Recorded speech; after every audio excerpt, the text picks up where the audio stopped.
Guys, papakita ko sa inyo ang pinakamalaking Buddha dito sa Wat Khao. Sobrang laki nito guys. Ayun siya. Kaya tayo. Lagi kong na-feature to sa aking vlog.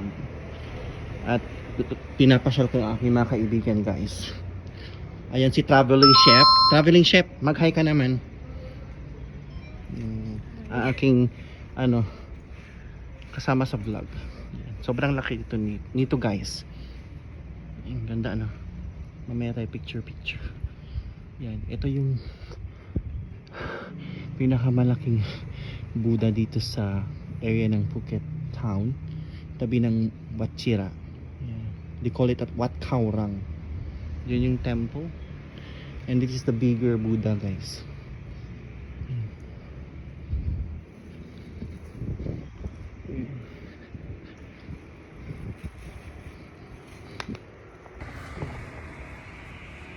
Sobrang laki nito guys. As in. Laki. Perfect sa mga Instagram photos. Yan.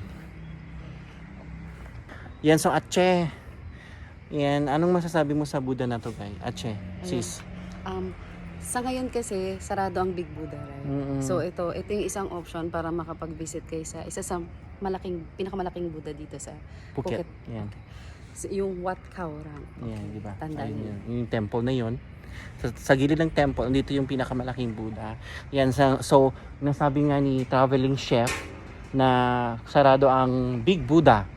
Yan. So ito yung option nyo guys.